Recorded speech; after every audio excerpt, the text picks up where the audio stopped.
Siyabonga uNkulunkulu wethu ngothando nomusa osibonise wona uKristu Jesu indodana yakho inkosi yethu.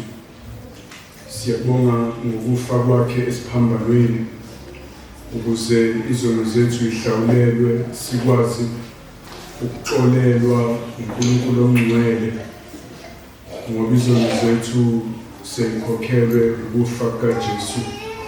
Siyabonga ukuzikhetha usikhethele ensindisweni uzambule kuthina ukuze sikwazi. Siyabonga ukusigcwalisa ngomoya wakho ongcwele usenze sibe ngabantwana bakho.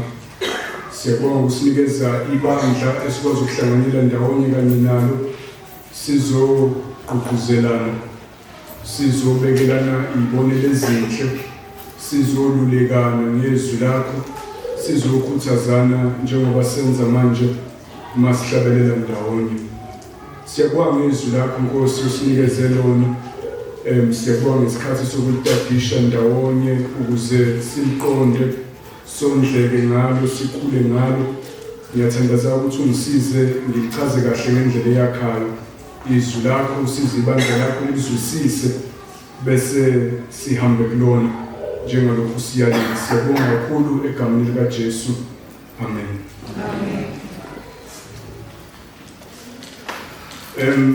Sisondela-ke bangcwele enkonzweni yethu yakukhwezela. Ngifuna ukukhuluma ngendaba yokuvangela. Njengoba sisondela kuyona leyo ndawo, iyona into esengqondweni yami. So-ke ubaba Dlamini uSinkosi ma ecela ngimbambele, ngicabanga ukuthi ake ngikhulume ngaleyo nto. Ngicela sivule ku-1 Timothy chapter 2. Ezinye zey'ndawo lezi njengebandla esimele ukwenza kangcono kuzona kule ndaba yokuvangela, yokulangazelela ukusindiswa kwabanye abantu, yokukhulekela ukusindiswa kwabanye abantu. Senze nayo yonke into esingayenza ukuze nabanye beze enkosini. Njengalokhu sithembekile kuNkulunkulu ezwini lakhe, silithanda iqiniso, ngiyafisa ukuthi si-excel nala ekubeni ibandla elizelulelayo ekulekeleleni abanye ukuthi basindiswe. Noma-ke kuyinto enzima nesixakayo iningi lethu njalo sizizwa guilty makukhulunywa ngendaba yokushumayela ivangeli kwabanye abantu. Kodwa-ke eyanamhlanje text imele ukusiduduza nokusigqugquzela ngoba noma ungazi ukhuluma uthini mawukhuluma nabantu ngoJesu, kodwa kukhona esikwazi ukwenza sonke ukubakhulekela abantu ukuthi basindiswe. Masiqala lapho siyinyusa leyo nto uNkulunkulu uyasilekelela, asigcwalise ngentshisakalo, asinikeze isibindi bese siyithola sesikwazi nokukhuluma izwi likaNkulunkulu ma singase sijwayele nje ukukhulekela lokho okokuqala. Ngicela ukufunda 1 Timothy chapter 2. Ngizofunda uverse 1 kuya ku7.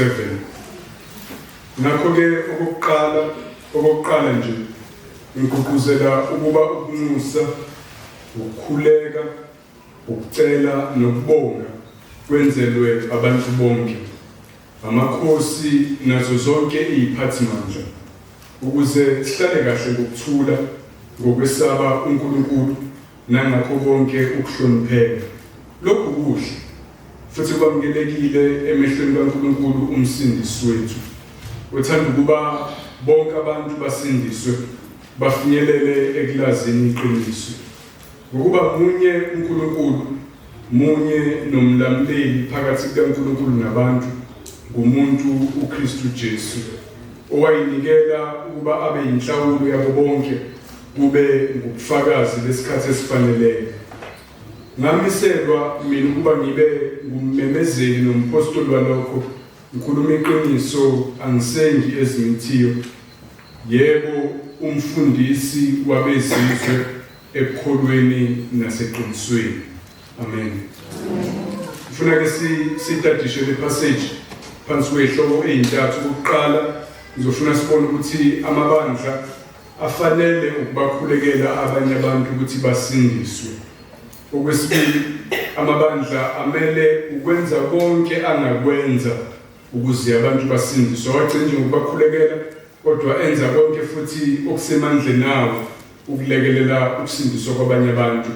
Then sobona ukugcina ukuthi isizathu amabandla emele ukufuna insindiso yabanye abantu ingenxa yokuthi uyedwa uNkulunkulu nomlamleli phakathi komuntu noNkulunkulu. Azikho ezinye indlela abantu abangasizakala ngazo uma bengezi ensindisweni ngoJesu Kristu. Yingakho-ke simele ukulangazelela ukuthi abantu beze futhi sizame yonke imizamo ukuze lokho kwenzeke. Asibukeke okokuqala, amabandla amele ukukhulekela ukusindiswa kwabantu. Uvesi 1 ngakho-ke okokuqala nje uPaul ukhuluma noma kungakhona ukuqala kwencwadi lokhu, kodwa kuchapter 1 ubeyaka ngezinto ibandla elimele ukuba izona. Ngakho yokuqala yazo le afuna ukumention specifically ukuthi ufuna ibandla kaNkulunkulu libe njani. Ngikhuphuzela ukuba ukunxusa, ukukhuleka, ukucela nokubonga kwenzelwe abantu bonke. Amagama lawana amathathu ahlukene kodwa anomqondo ocishe ufane. Ugcizelela nje indaba ukuthi abakhulekelwe abantu ngazo zonke indlela, ngalo lonke uhlobo lwemkhuleko. Ingabe ukunxusa okuchaza ukubacelela abantu izinto ezithize ezispecific. Ngabe ukukhuleka okuchaza nje ukuxoxa noNkulunkulu, ukuya kuNkulunkulu nanoma ingani. Ukucela elesingisi lithi intercession okuchaza ukuma esikhaleni between abantu noNkulunkulu, ubancengele uNkulunkulu, banxusele uNkulunkulu. Amagama anomqondo ofanayo agcizelela ukuthi ngayo yonke inhlobo yokukhuleka abantu abakhulekelwe. Bese bala nokubonga. Ukubonga ku-anticipator ukuphendulwa kwalemkhuleko esuke siyilethe uNkulunkulu. Umuntu okhuleka enokholo uyakwazi nokumbonga uNkulunkulu esakhuleka ingakaphendulwa nokuphendulwa imkhuleko ngenxa yokumethemba uNkulunkulu, kodwa futhi mayiseyibona impendulo abuyisela ukubonga uNkulunkulu. Ngakho ibandla alibakhulekele bonke abantu. Bonke abantu. Mayigcizela indaba yabo bonke abantu kade khuluma kuchapter 1 ngendaba ukuthi ivangeli nensindiso abantu abangacabanga ukuthi into yamaJuda kuphela. Khona amaJuda ayehambe efafaza indaba yokuthi ma ucabanga ukuthi uzoya ezulwini awuzukwazi uvele ukuthi ukholwa uJesu nje usuye ezulwini. Kuzomela uqale usokwe, ugcina amasabatha, ujoyine inkolo yobuJuda ngaphambi kokuthi lokho kwenzeke. Babefikile nase-Efesu, se-Efesu la uPaul abhalela khona uTimothy ayekhona befundisa leyo ukuthi uPaul akusinjalo, asibakhulekele bonke abantu, zonke izizwe, zonke ilimi. Lento kaNkulunkulu akusiwo eyamaJuda kuphela. Then ubala specifically ku verse 2 amakhosi nazo zonke iziphathimandla. Inkosi eyayinkulu kulezi zikhathi kwakuNero, uempara wombuso wamaRoma. Abazalwane abamkhulekele nazo zonke iziphathimandla phansi kombuso kaNero nakwa-Israyeli yayikhona iSanhedrin, isigungu samadoda ayephethe isizwe saka-Israyeli. Nala e-Efesu babekhona ogavana ababephethe lesi sifunda sase-Asia Minor, i-Efesu eyayikusona. Abazalwane babakhulekele ababusi bonke. Into enza ngicabanga ukuthi agagula ababusi bona phambili ingoba kunetendency kubantu even abazalwane yokubabuka kamba abantu abaphethe. And isikhathi esiningi khona isizathu for lokho. For example, uNero wayengumbusi owayenesihluku kakhulukazi kubazalwane. Babephethe futhi abazalwane behlukunyezwa bebulawa kusuka khona kwi-empire inkosi yombuso wamaRoma. Isikhathi esiningi masibuka abantu abasiphethe kukhona izinto esingayithandi ngabo. Ngesikhathi sethu samanje sibuka i-corruption, sibuke ukuntshontsha nobugovu obukhona kubantu abayiphathimandla, ngisho ukuthi banjalo bonke, kodwa in general siyaye sibabuke ngeso elingelihle abantu abasiphethe uthi-ke uNkulunkulu thina njengabazalwane akumelanga nje sigcine ekubeni bitter nasekubabukeni kambi kodwa simele ukubanxusela kuNkulunkulu imikhuleko kumele isuke kuthina iye kuNkulunkulu on their behalf simele ukunxusa simele ukukhuleka simele ukubacelela kuNkulunkulu kodwa futhi ma eqhubeka verse 2 uyabona ukuthi ukhuluma ngokuthi asibakhulekele abasiphethe noma laba ababephethe ngalezi zikhathi ukuze sihlale kahle ngokuthula ngokwesaba uNkulunkulu nangakho konke ukuhlonipheka ukubakhulekela kune direct impact ekutheni thina njengebandla kaNkulunkulu sihlala kanjani emphakathini masifuna inhlala kahle sihlale peaceful singahlukunyezwa ngenxa yokukholwa kwethu sibe nokuthula ezimpilweni zethu then simele ukubakhulekela labantu abasiphethe mhlawumbe sikhulekela ukuthi ababe abantu abanobulungiswa abaphanisha abangenzi kahle khona bezovikela izakhamuzi ezenza kahle abangabi abantu abahlukumeza abantu abayiphethe kahle bazwelane nezigilamkhuba baba abantu abanejustice mhlawumbe ezinye izinto esikhulekelayo uthi ukuze sihlale kahle ngokuthula ngokwesaba uNkulunkulu singesabi ukuba abantu abesaba uNkulunkulu ngoba bayahlukunyezwa abantu abesaba uNkulunkulu kulowo mphakathi ngakho sibakhulekele abantu abayiphathi manje sikwazi ukuphila impilo dignified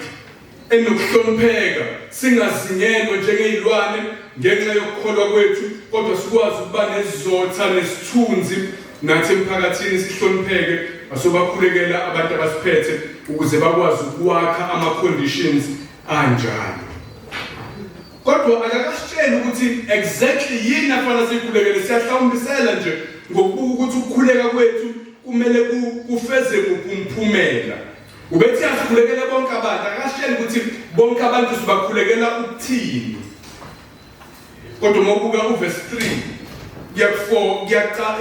ngiyaqala ukucaca kancane ukuthi yini esemqondweni kaPawule mayithi abazalwane abakhulekela abantu uthi uverse 3 lokhu kuhle ukhuluma ngokukhulekela abantu bonke including amakhosi nabantu abasemandleni ombuso lokhu kuhle futhi kwamukelekile emehlweni kaNkulunkulu uNkulunkulu uyathanda masenze njalo bese yasitshela ukuthi yini le eyenza uNkulunkulu athokoze uma sibakhulekela bonke abantu namakhosi nabantu abasemagunyeni uthi Michael verse 3 lokhu kuhle bese mchaza uNkulunkulu njengomsindisi wethu ku verse 4 othanda ukuba abantu bonke basindiswe bafinyelele ekulazini iqiniso ziningi izinto abengazisho ngoNkulunkulu ubengamchaza uNkulunkulu athi for example uNkulunkulu owumahluleli olungile ngakho uyathanda ukubona abantu bephathana ngobulungiswa kunejustice yingakho kufanele sibakhulekele abantu obezosinika umqondo wokuthi shuthi into afuna siyikhulekele ihambisana nokuba khona kobulungiswa emphakathini ubengasho ukuthi lokho kuhle kuNkulunkulu owumdali wezinto zonke nomnakekeli wabantu bonke qiniso nalelo othandayo ukubona bonke abantu behleli kahle benokudla bakudingayo benethezekile kuyiqiniso nalokho iBhayibheli yakusho kwezinye indawo obezosinika isithombe sokuthi futhi ukhuluma ngokuthi asikhulekele inhlala kahle njengakwezomnotho ibekhona imisebenzi abantu bakwazi ukuyiphilisa bangesweli kodwa ukhetha ukukhuluma ngoNkulunkulu njengomsindisi wethu othanda ukuba abantu bonke basindiswe bafikele kulazini iqiniso okusinika umqondo wokuthi lento athi ibandla likhulekele into ephathelene nensindiso uNkulunkulu uyathokoza masikhuleka ngoba umsindisi kusinika umqondo wokuthi ufuna ngabe sikhulekela insindiso yabantu bonke insindiso yamakhosi insindiso yeziphathi mandla zonke ngoba uNkulunkulu lo othandayo ukubona zonke lezi zigaba zabantu zisindiswa futhi ifinyelela ekulazini iqiniso ngakho uPawule uthi asikhulekele abantu bonke ukuba basindiswe asikhulekele amakhosi ukuthi asindiswe, asikhulekele nabasemagunyeni ukuthi abasindiswe. Ufuna ibandla likhulekele insindiso yabantu. Amen. Okwangayona ke into elula njengoba bengisho ukuthi ekakhulukazi le nkosi yayibuza ngalesi sikhathi yayibrutal, icruel ebandleni, ihlukumeza ibandla. Sizwa ngezinye ikhathi noma mhlambe ngenze sikwa ngasiyona le ukhunywa ngabazalwane bebulawa bephanyekwa kuyinto ewuthi bekleliswa lapha ePalace eRome kungathi bamalayithi imizimba yabishiswa obala. Kuyinto okudatshiswa ngayo ukubulawa ngesihluku kwabazalwane. Uthi uPaul yona leyo nkosi enjalo, zona lezo iphathimandla enjalo simele ukuyifisela ukuthi isindiswe. Asimelanga nje ukufisa ukuthi uNkulunkulu asiphendulele abagwebe abadonsele esikhogweni, kodwa simele ukufisa insindiso yabo size sinxuse ngasese nanjengebandla masihlangene sibancangele kuNkulunkulu bona labantu babeliphatha kanjani ibandla.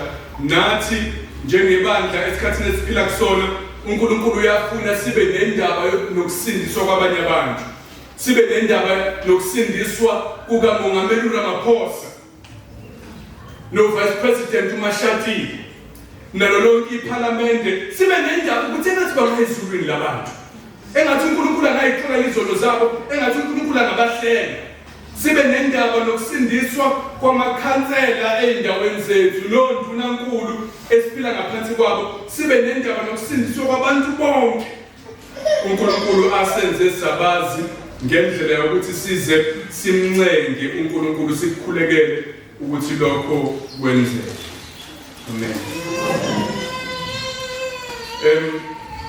Uthi-ke kuverse 3 mangiye ku point number 2 ngifuna ukuthi manje akafuni nje amabandla agcine ngokukhuleka, kodwa ufuna enze konke angakwazi ukwenza amabandla ukuze abantu basindiswe. Uthe kuverse 3 no 4 lokhu kuhle futhi kwamukelekile emehlweni kaNkulunkulu umsindisi wethu othanda ukuba abantu bonke basindiswe bafinyelele ekulazini iqiniso. Ueda ukuthi abantu bafinyelele ekulazini iqiniso okuyindlela abantu abasindiswa ngayo. uNkulunkulu uyajabula masibathandazela abantu basindiswe ngoba uNkulunkulu onjalo, uwumsindisi kwicharacter yakhe, uyathanda ukuthi abantu basindiswe bese yasikhumbuza nokuthi lokho kwenzeka kanjani ukuthi abantu basindiswe. Kwenzeka ngokuthi bafinyelele ekulazini iqiniso. Ngicabanga ukuthi into uPaul azama ukuyenza la while esigqugquzela ukuthi asikuthandazele ukuthi basindiswe, uzama nokusikhumbuza ukuthi nansi indlela okwenzeka ngayo ngenhloso yokuthi asilekeleleke ekutheni kwenzeke ngempela. Angithi uma uyithandazela into uyaye futhi usukume uzama ukuyenza ifezeke lento oyithandazelayo. Kunjalo nje uma uthandazela ukudla ngokulambile uyayiphumeka uye emasimini uyozama ukudla. Uma uthandazela umsebenzi ngoba awusebenzi uyayisukume uapply. Kunjalo so uPaul ethi asikhulekele azasitshele ngendlela okwenzeka ngayo ukusindiswa kwabantu. Unomqondo wokuthi sukumanike bazalwane nizama ukwenza kwenzeke. Kuthandazela abantu basindiswe futhi khumbulani ukuthi abantu basindiswa ngokuthi bafinyelele kwazini iqiniso, ngakho bazamana ukubasiza abantu ukuthi bafinyeleleke ekulazini iqiniso. Ngiyathola umqondo. Masicabanga ngaleyo nto ke singenzani thina njengebandla? uPaul emayikhuluma kanje babengenzani labazalwane? Yini esiyibonayo la kule ncwadi nezinto azisho kuleli bandla engasinika umqondo ukuthi kukhonani emqondweni wakhe mayethi asilekelele ekuthina abantu bafinyelele ekulazini iqiniso? Okokuqala nje mabuka kuverse 8 uPaul unomqondo wokuthi asiliphileni leli qiniso khona abantu bezolibona bahalela ukusondela kulona bafinyelele ekulazini ngenxa yobufakazi beyimpilo zethu. Uthi kuverse 8 ngalokho ngithanda ukuba amadoda akhuleke ey'ndaweni zonke, ephakamise izandla ey'ngcwele engenalulaka nakuphikisana. Amadoda awashiye phansi ukonakala nokukhohlakala, izandla zawo zibe ngcwele. amadoda washiye phansi ulaka nokuyiphakamisa nenkani nokuphikisana athobeke abe mnene amadoda awabe amadoda afuze uKristu akholwayo aphila ngokungcwele angafani namadoda angakholwa noma ekhuleka awakhuleke esesimeni esinjalo kuNkulunkulu awabe amadoda omkhuleko uyala abantu besilisa ukuthi abaphile lokungcwele abaliphile leqiniso khona abantu bezokwazi ukubona endleleni ibandla liphila ngayo iqiniso kube ezinye zendlela zokubadonsela kulo angithi sithandazana ukuthi abantu bafikele kulazini iqiniso khona abantu bezosindiswa ngakho ke asiliphileni sengathi ulingisa uJesu mayethi akukhanye ukukhanya kwena abantu babona imisebenzi emihle bese beyamdumisa uyihlo sezulwini uma abantu bezofinyelela ekulazini iqiniso ibandla likaNkulunkulu kuzomela liliphile iqiniso kuzomela balibone empilweni zethu uthi kwenye indawo Paul eTitus bagqugquzela abazalwane ukuthi bayimisele ekwenzeni imisebenzi emihle ukuze bezohlobisa ivangeli indlela esiphila ngayo iyahlobisa izwi likaNkulunkulu ilenza likholakala abantu bayakholwa ivangeli mabelibona lenza umehluko kweyakhe impilo ngakho amadoda awaliphili ivangeli athi kuvesi 9 nabesifazane kanjani nabesifazane mabagqoke ingubo ezifanele ezihloniphekile bahlobe ngokuhlakanipha babe modest bangabantu abathanda ukubukisa nokuqonda babe ne-self control kungabi ngey'nwele ezelukiweyo ngegolide ngamapharela bangagabisi ngey'mali zabo kepha okufanele abesifazane abathi bayamesaba uNkulunkulu ukuba bahlobe ngemisebenzi emihle nani bantu besifazane njengawo amadoda gcwalani imisebenzi emihle abantu babone iqiniso in action in your lives siyalekelela ekutheni abantu basindiswe bafinyele kulazini iqiniso ngokuliphila empilweni zethu iqiniso ufuna uPaul ibandla kwenze lokho okwesibili ufuna ibandla lifundise iqiniso uyayibona lento for example ku chapter 4 kuyona lencwadi hambe athi ku verse 6 nga chapter 4 uTimothy ziqaphele wena Timothy wayemfundisi lebandla laseEfesu nemfundiso uphikelele kukho ngokuba ngokwenza lokho uyakuyisindisa wena nalabo abakuzwayo Timothy qaphela impilo yakho ndoda zigade eduze keep a close watch on your life ekutheni ubehavior kanjani ukhuluma kanjani umuntu ophila ndlelani bese uyaphikelela nakwimfundisi zigade wena ukade nemfundiso kade ukuthi ufundisa Timothy ungathathwa imfundiso zesikhathi nezinto ezitrendayo uhambe nazo wena hlala ezwini kaNkulunkulu ugade ukuthi izinto oyikhulumayo zihambisana nezwi kaNkulunkulu hlala kuleli qiniso engifuna abantu bafinyelele kulazini Timothy likhulume futhi liphile zigade wena ukuthi ube njalo uphikelele bese ngokwenze njalo uyakuyisindisa wena abashumayeli iqiniso abaliphila iqiniso bayayisindisa bona ngokwenze njalo bese thina labo abakuzwayo labo abakulalelayo nabazana bayasindiswa uma bezolalela abashumayeli iqiniso baliphila iqiniso ngakho Timothy zinake ukuthi ulishumayele impela uphikelele kulona ungadluleli ezimfundisweni zabantu ezimfundiso ezitrendayo zesikhathi ngamanye amazwi iba umuntu oshumayela iqiniso and umtshela lento in the hearing of ibandla lonke ufuna sibe ibandla elishumayela iqiniso isenamba lo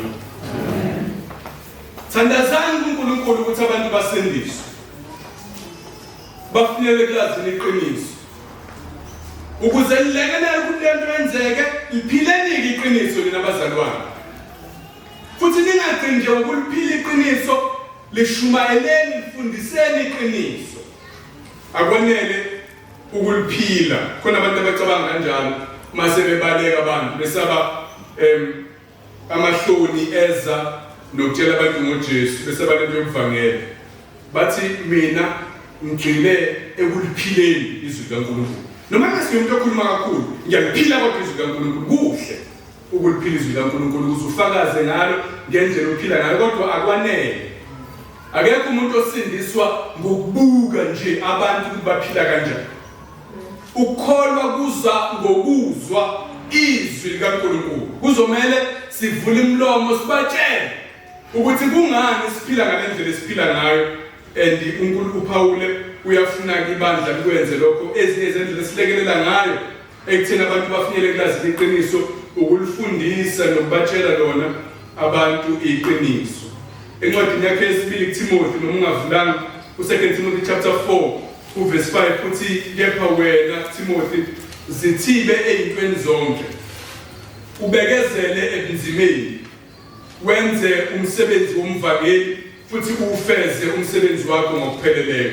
Zithibe ekubeni umuntu owenza nje lokhu akuthandayo kuphela, umuntu otamasayo, ohleze ebheke ukuthi anethezeke kube mnandi empilweni yakhe. Bekezele emzimeni noma lentiza nobunzima, kodwa ubekezele nobunzima, wenza umsebenzi womvangeli. Ngathi Timothy wayinakufana nami njalo. Noma kulula ukume ebandleni ufundisa abantu iBhayibheli, akulula kangako ukusukela abantu batshele ngoJesu. Khona abantu abanesiphiwo nje kuzenzekela kalula lokho, kodwa iningi lethu asinjalo. Lisizwe uNkulunkulu ke asithibeni singabantu abenza lokho abakuthandayo kuphela, kodwa sibe abantu babekezela emzimeni. Noma usabe ukuthi abantu bazothini uma ubatshela ngoJesu, qinisela uwenze lo msebenzi womvangeli Timothy. Ngicathu uyala bonke oTimothy, bonke abefundisi, kodwa by extension nabazalwane bonke, simele ukuthi sonke sizame silekelele ekwenzeni umsebenzi wokuvangela. Amen. Amen. Okwesithathu masicabanga ukuthi iziphi izinto esingazenza njengebandla ukulekelela ukuthi abantu bafinyelele kulazi leqiniso. Okwesithathu simele ukubakhulekela abantu abalihambisayo ivangeli noma kungekho eindaweni esikuzona thina. Akumelanga sibe ibandla nje elinendaba nalo kuphela, sibe ibandla elinendaba lokuthi kwenzekani ePhayinthani kuphela. Simele ukuba nendaba lokuhanjiswa kwevangeli eindaweni zonke. Uyakubona lokho encwadini yabase-Efesu. Khumbula ise-Efesu lapho babhalela khona. Enye into abatshela yona mayibhalela le ncwadi eqondene nalo-ke ibandla ngqowayo nje noTimothy wayemfundisi wakhona, uthi kwabase-Efesu 6 verse 19, nginxuseleni nami bazalwane, ngithandazeleni nami njengopawulo, ukuba ngiphiwe izwi, ngiphiwe amazwi nxa ngivula umlomo wami, ngize ngishumele ngesibindi imfihlakalo yevangeli, engiyinxusa and ambassador emyalo ivangeli, eliboshwe ngamaketane wayesenjeni ngesikhathi ebhala, ukuze ngikhulume ngesibindi ngalo njengokuba kufanele ukuba ngikhulume. Namba zona base-Efesu anongikhumbula mangithandaza, ngithandazela ukusindiswa kwabantu, ninginxusele nami noma ngingashumayele e-Efesu, ngishumayele kude Rome, kodwa nginxuseleni ukuthi mangivula umlomo uNkulunkulu anginikeza amazwi ukuze ngishumele ngesibindi imfihlakalo yevangeli. NoPawule wayebuye asabe ukushumayela ivangeli. Lento yokuba novalo kuthina abantu ngoJesu akusiyinto e-unique kithina kuphela, kuwena kuphela. Nompostoli imbala wayecela imithandazo ukuthi naye akakhulekele ukuze ezoba nesibindi sokuma phambi kwabantu abatshele ngoJesu, angabi nokwesaba. Yena wayenesizathu sangempela sokwesaba ngoba wayehlukunyezwa, wayeshawe, zama ukubulawa, egandawa ngamatshe. Mayebala inhlupheko zakhe, uPaul uyabona ukuthi wayenesizathu sokubaleka ishiye phansi lento. Ngakho kwakusabisa ukushumayela ivangeli zayikhathi, namanje kusenjalo noma singashawa kodwa siyahlekwa, sithathwa kancane, ingathi siyimpathanyana nje. Uma umuntu olokhu ekhuluma ngoJesu futhi efuna ukutshela nabanye engayigcini kuyena leyo nto, kodwa simele ukuba nesibindi, and isibindi siyanikezwa sona uma sikhuleka sinxuse kuNkulunkulu. NoPawule uthi naye akanxusele. Umqondo engifuna uthole la ukuthi ufundisa ibandla lase-Efesu ukuba nendaba nokushunyelwa kwevangeli nakwezinye indawo ezikude ne-Efesu. Niyezwa ukuthi bathandekayo, uNkulunkulu akafuni sibe ibandla elinarrow minded, elazi nje ngeindaba zasekukhanyeni kuphela. Asinandaba ukuthi ivangeli liyashunyelwa kwezinye indawo, sathi ngePhayintown nemindeni yethu kuphela. uNkulunkulu ufuna sibe nendaba ukuthi ivangeli liyaya yini kwaNongoma, nakompendle. uNkulunkulu ufuna sibe nendaba nokuthi liyaye eMozambique, naseZambia, naseDRC, naseSudan. Bayathola ivangeli eChina abantu, bayathola ivangeli koBrazil abantu. uNkulunkulu ufuna ibandla lakhe lingene eyinhlosweni zakhe njengoNkulunkulu, libe nomqondo neyinjongo nezifiso ezifana lezakhe. uNkulunkulu osemsebenzini wokusindisa abantu ezizweni zonke. Akafuni-ke wena ube narrow-minded nje, wazi ngawe nomndeni wakho kuphela ukuthi uba nomunye esikhokweni awungeni lapho. Kodwa uthi uPawulu kuleli bandla lase-Efesu aliparticipate lize limnxusele naye mayishumayela le kude koRome. Amen. Simele nathi ukukhuleka bangcwele. Simele ukukhuleka ukuthi ivangeli lifike eJapan. Mhlawumbe usathi uyathandaza uNkulunkulu abize wena eJapan uthi ufundisa iJapan uyoshumayela khona eJapan. Why not? Amen. Angithi thina njengoba ivangeli lila eSouth Africa lafika nabantu besuka ko-Europe nako-America. Njengoba kunebandla laseKhanyeni nje kwasuka ama-missionary esuke e-America. Bathandaza ukuthi ivangeli lisabalale e-Afrika. uNkulunkulu wabathinta kwabona, bahlanganise ezabo imali. Bathenga awabo amathikithi ebhanoyi ngezabo imali bazohlala la basapothana bebodwa belungu ukuze wena nami sithole ivangeli sibe nebandla namhlanje. Thina sikwenza nini lokho? Noma nje siyamukela kuphela. Sesilibele ukuthi kubusisiwe ukupha kunokwamukela. Ngiyafisa nami ukuthi sibe ibandla elinomqondo obanzi ngomsebenzi kaNkulunkulu. Sibe nendaba nokulekelela ukufafazwa kwevangeli zonke indawo. Singabe nje ibandla lithi bekumnandi Sunday kuphela sicabangela thina kuphela, kodwa asifune ukuthi ivangeli lisabalale. Siyakuthandazela lokho. Kwezinye izikhathi sinikela imali ukuze abantu bakwazi ukuhamba bayoshumayela kude. Sengathi uNkulunkulu angasifikisa la khona la eKhanyeni kungaba nabantu uNkulunkulu abavusayo abanenhliziyo yokuya le ophongolo la kukhona amaNazaretha neZayoni kuphela.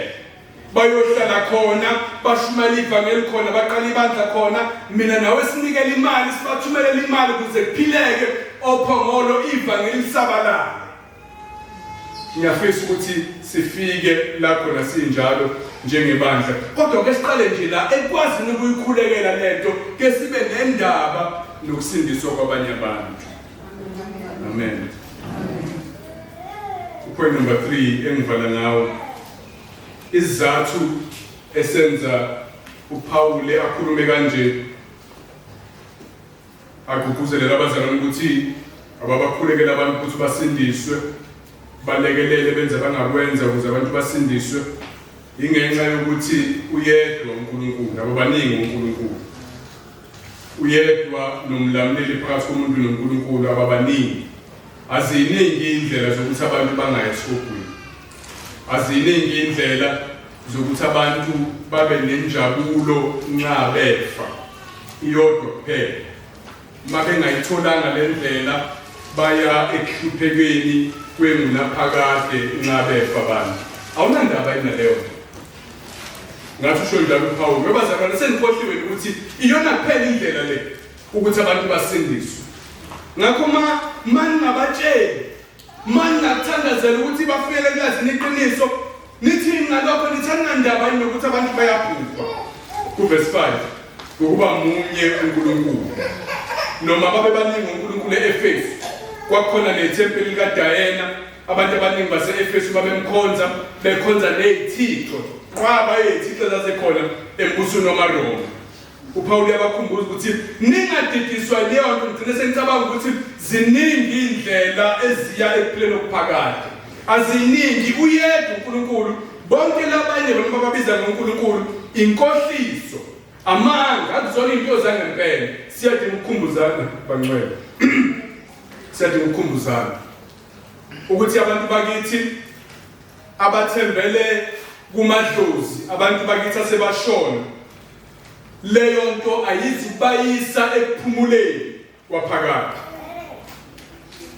alikho iqiniso ekutheni mayefa umuntu uzoya kwaba kubo emndenini ngoba kade eyiphethe kahle emaqondana nezinto zamadlozi ngakho kulungile noma engasindiswanga naye unayo enye indlela angaya ngayo ekuthokozeni uma esefile akusile iqiniso uyedwa uNkulunkulu futhi munye nomlamleli umlamleli enguchaza imediator oyidinga uma abantu bexabene uma abantu belwa bese bakhona ongena phakathi nendawo nabo azama ukubenza babuyisane imediator le uyedwa owenza uNkulunkulu nabantu babuyisane kusho ukuthi kunempi phakathi kwabantu noNkulunkulu siyaqala nokuliveza ivangeli ukuthi liyini kunoNkulunkulu oyedwa kunempi phakathi kwaNkulunkulu nabantu kunomlamuleli oyedwa okwazi ukwenza abantu noNkulunkulu babuyisane ababaningi abalamleli aziningi indlela abantu abangaya ngazo uNkulunkulu ma bengatholi leli qiniso bazoya ekubhujisweni akusihluphe lokho njengebandla kaNkulunkulu kumuntu uKristu Jesu owayinikela abe inhlawulo yabo bonke kube ngobufakazi besikhathi esifaneleyo use-unpacka nevangeli la uNkulunkulu yedwa akekho Allah abekho onkulunkulu bamahimbi inqaba yabo bamanga bonke ushemba kasiyo uNkulunkulu inkohliso leyo abantu bakithi sebashona abathuthuki babe sidimeni esinjengesikaNkulunkulu njengokuthi singathandaza kubona basisize sibabonke bakwazi ukusiphanisha kusiliqiniso lonke lelo uyedwa kuphela uNkulunkulu bese ethi nokwazi ukusenza sibuyisane noNkulunkulu ngoba silempi naye ngenxa yesono uNkulunkulu ungcwele thina siyizoni uzosahlulela asise sikhogweni kunaleyo mpi uyedwa oyiqeda yimpi umuntu uKristu Jesu mayethi umuntu uveza ukuthi uyakwazi ukwakha lokubuyisana ngoba uwumuntu ngapha uNkulunkulu ngapha ngakho uyakwazi ukuba yibridge lokusenza sikwazi ukuhlangana noNkulunkulu kuyena ewumuntu kuyena uNkulunkulu nomuntu bayahlangana wayinikela abe inhlawulo ngoba ukuze uNkulunkulu nabantu babuyisane kudingakala inhlawulo mayithi inhlawulo ikhuluma emelisithi i-ransom le yanto eyenziwa umuntu kade ethathiwe waba isigqila bekade kunempi nanqothwa nathathwa noba iqila umndeni wakini usuzwile ukuthi wena usuyislave somewhere ufuna ukukhulula bese ethi umnikazi wakho njengesigqila ayislave sami lesa ngikwazi ukukhulela sona siyangisebenzela sinenzela imali bese bethi ufuna malini ukuze umkhulule bese yasho ukuthi manje ufuna ngimkhulule ngidinga imali engaka khona ngizokwazi ukuhamba ngothenga esinye isigqila bese beyishaya phansi imali bese imali maseyitholile akukhulule yathi usungabuyele emndeni wakho usukhululekile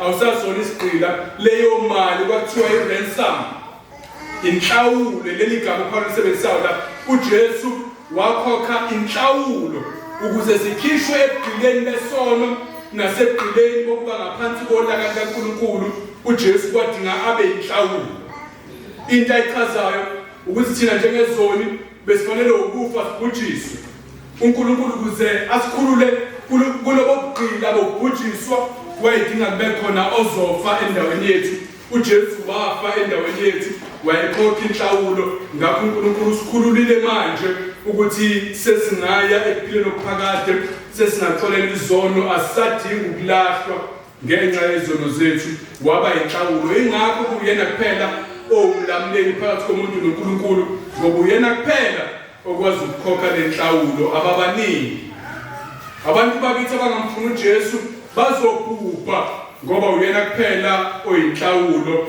ngenxa yezono zabantu manje usho ukuthini ngokungabatsheli ngoJesu mawuthule ungabathandazeli ukuthi bafike eklazini iqiniso what do you mean ngabe ucathi khona enye indlela mhlambe nabo liyabahamba ngayo ezulwini no akusinjalo oyinkinga ukuthi awunandaba yini awunandaba nokuthi abanye bayabhubha uma wena usu-right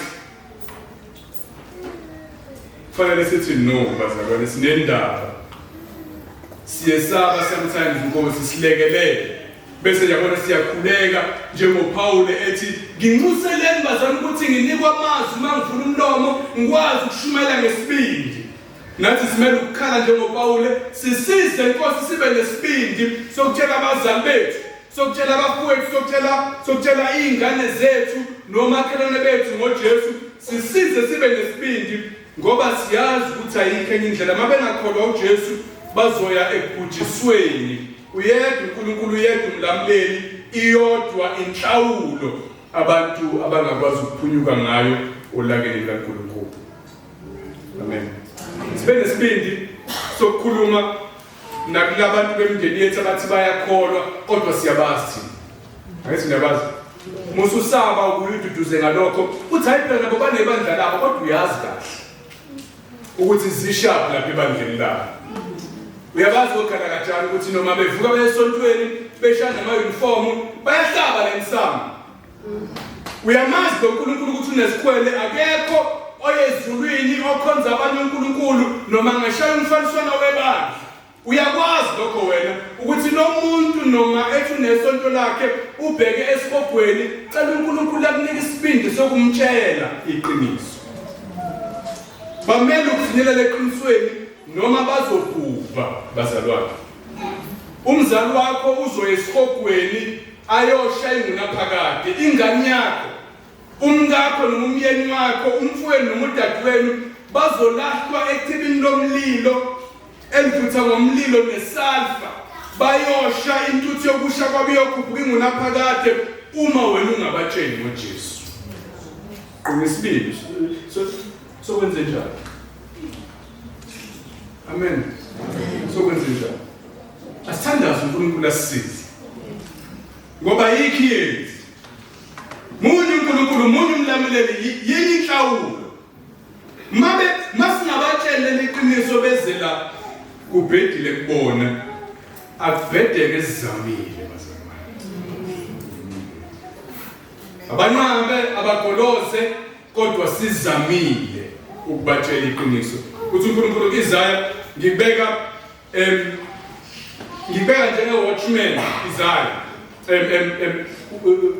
Izikela wezekile. Ngibeka njengomqaphi wena. Umqaphi ilo muntu amadolobha akudala ayebiyelwa kube nembhosho ngemkhulu. Kube khona abahlala khona babuke ukuthi uzimpi mayiqhamuka bayibonisa aqhamuka bese bayamemeza nansi impi ukuze idolobha lihlomelele. Uthi ngibeka njengomunye lobo baqaphi uyothi uma uyibona ingozi bese uyabatshela. Mangithi mina ngizobabhubhisa abantu wena usaba ukubatshela igazi labo lokuza kuwena. Njalo uNkulunkulu ngayezekile. Kodwa mawuyibona ingozi ubatshela abantu bangakunaki igazi labo liphezulu kwamakhanda. Nathi bangcwele ikhona leyo nto ukuthini. uNkulunkulu esibizele ekukhulekeleni abantu abangakholwa, esibizela ekwenzeni konke esingakwenza ukuthi basindiswe. uNkulunkulu ulindele ukuthi siyilalele leyo nto siyenze. Banqabe thina siwenzile wethu umsebenzi. Funa uNkulunkulu abuze igazi labo kithini. Amen. Ngikhumbula uPaul emayethi uthi uPaul mangishumayela mahali ivangeli ngingathathi imali khona mhlambe ngifanele ukunconywa ngakho la. Kodwa ukushumayela ivangeli angidingi ukunconywa usho njalo uPaul. Bese ethi ngoba maye kimi uma ngashumayela ivangeli.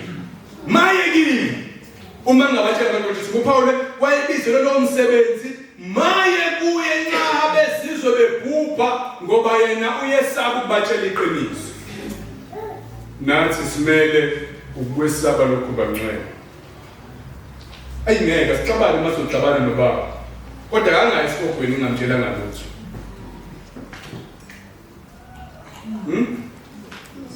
Ubani lomsabayo lapha kini.